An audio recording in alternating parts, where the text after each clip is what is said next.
Hi everyone, and thanks for being with me today to talk about a subject that I think is really important to all of us, because all of us, or I shouldn't say all of us, generally most of us at least, want to have relationships, and we want relationships that are meaningful, that are lasting, that prevent us from feeling lonely and prevent us from feeling isolated, and also give meaning to our lives. This is important to every one of us normally, and I accept that there are people who prefer to be alone, who see being alone as being a strength, and don't necessarily need to have connections.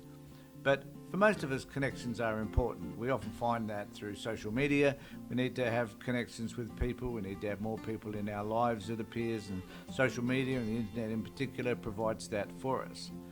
But the real relationships that matter to us are those relationships which we consider are long-lasting and which we believe have a sense of love and affection within that relationship.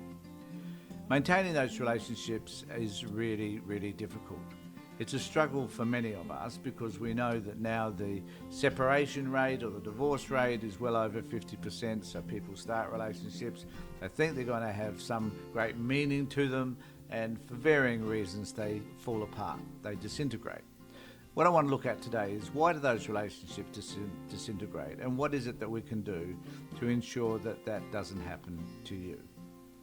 The first thing I've come to understand is that we need to understand what it is that the other person in our lives wants from the relationship.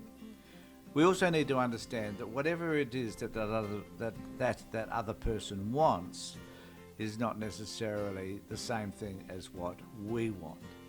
And because of that, we need to find ways to at least negotiate how we get our particular needs met from a relationship. So some people may like to have more of a tactile relationship, more touchy-feely type relationship. They like to be held, they like to be cuddled, they like to be told that they're loved. For other people, perhaps that doesn't matter as much.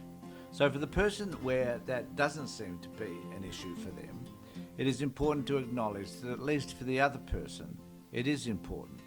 And in order for that relationship to be maintained, it is imperative that we understand those nuances and that we do something about ensuring that what we understand the other person's needs to be, that they should also be met. In order for us to do that though, we need to be able to have a conversation with the other person about what those needs are. And we need to find ways to ensure that not only do we understand them, but we can act in ways which acknowledge and fulfill the other person's needs. It is difficult often for people to be able to do that.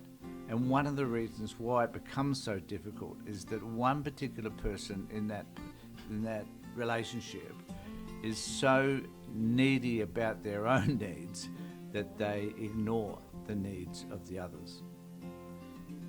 An example of that which occurs many times, and particularly has occurred when I've been working with groups around anger management and domestic violence, is this one notion that sometimes men have. And I'm not singling out men specifically, I'm just stating this as an example. So some men will think, well, because I believe that sex is the moment in which I feel truly loved and in which I need to have the most amount of affection, that it is within the sexual relationship that I will feel loved. The problem with that notion is that sex becomes a demanding activity. It is something that person requires in order to fulfill that particular gap or hole in their lives. They don't see that there are other ways by which they are loved. They don't recognise that sometimes loving gestures, such as making a cup of coffee, for example, or cooking a meal, or giving a person a hug and a kiss, or at least talking to them and listening to their problems, may be ways by which they are indicating to you that you are loved. But the primary reason why some people want to feel loved is because they believe during sex that is what love is all about. And so we often find out that there are, because this hasn't been negotiated, because there's very little understanding around it, and because it is demanded almost. So I have this particular need, I demand you to fulfill that need so that I can get my gap, my hole, my deep well, I can get that filled. And as a result of that, it becomes an imposition. And that the other party will think, well, why do I have to keep doing that when I don't want to do that? And I find the need and the desire for that becomes offensive. So they resist. And the further they resist, the less the other person believes that they're being loved. Regardless of all the things that may be being done around them, that does indicate that that's important to them. I was working with someone some time ago where they talked to me about this very issue, and that the sexual act became extremely demanding, and in fact was the partner demanding the sexual activity was also behaving and asking of the other person to do sexual things that that person didn't want to do.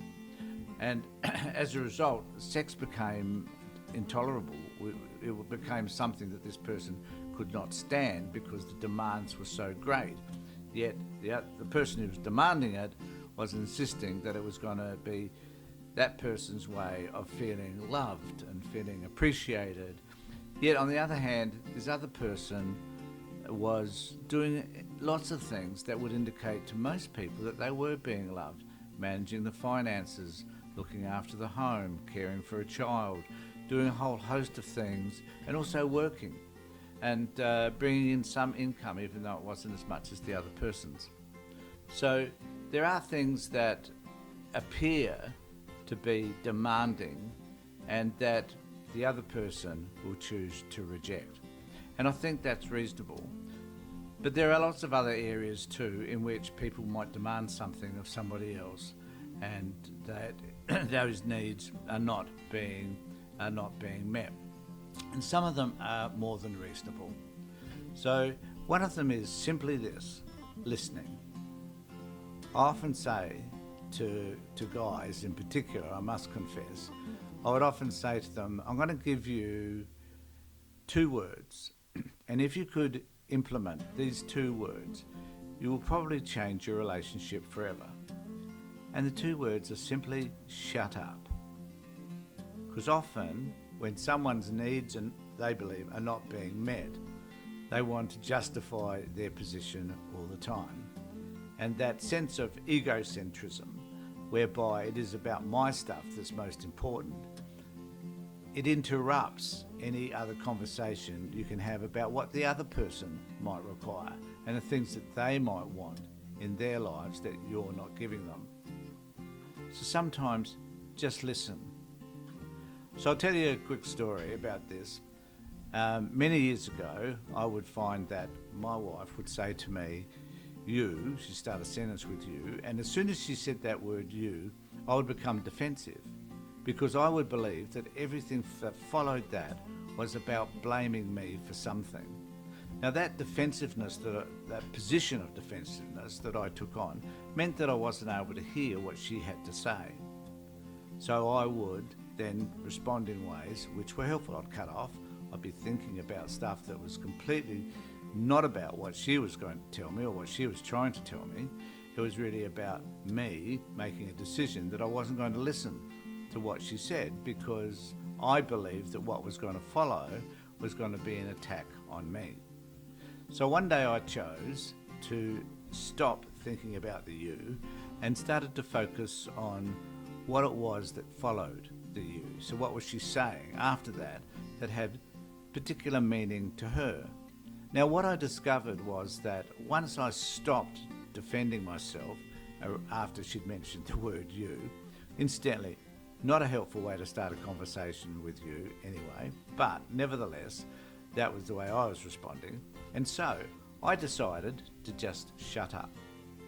What I discovered then was that what followed had great meaning. What followed was not always about me. It was really about what my partner wanted. Sometimes from me, and just generally about what she wanted and what she needed in her life. But I would put an end to that by objecting every time she would raise the word you.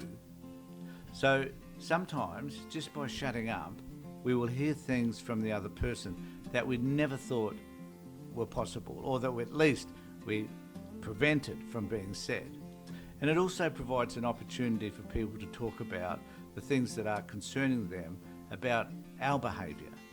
And that sometimes we need to just listen to what those things are, because the reality is that if our behaviour is getting in the way of this relationship, we could probably change it. And by changing it, we could probably improve the type of relationship that we have. Most men will say, and this is just talking from my own experience, most men will say that if I have to change my behaviour, then I'm changing myself. That's not true. That is a lie, and it's a myth.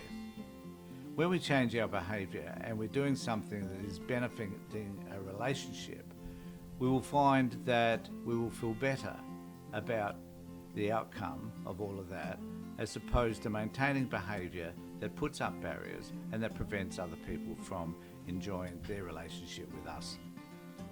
So just remember that we need to listen to what people have to say.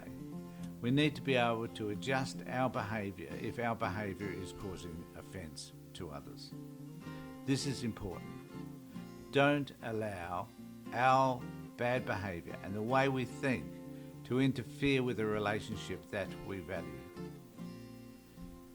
There are many people, I think, who could have outstanding relationships if they just take the time to identify what it is that they need from the relationship, to talk about what they need from the relationship with the other person, and to implement change within the relationship that is going to benefit everybody. Changing the way we behave does not change how we think and feel and some of the things that we think are intrinsically a part of who we are. It adds to who we are. It makes us a better person. It makes the relationships more tolerable. It makes the relationships, therefore, more lasting. I hope this has been helpful to you. Keep track of all of our videos. Do subscribe to us, ring the bell, let me know what you think and any other topics that you'd like to discuss in relation to relationships, mental well-being in particular, child protection issues perhaps, anything that sits in your life that you think needs to be discussed. Let me know and we can have a conversation about it. Thanks everybody, take care and look after yourself and others.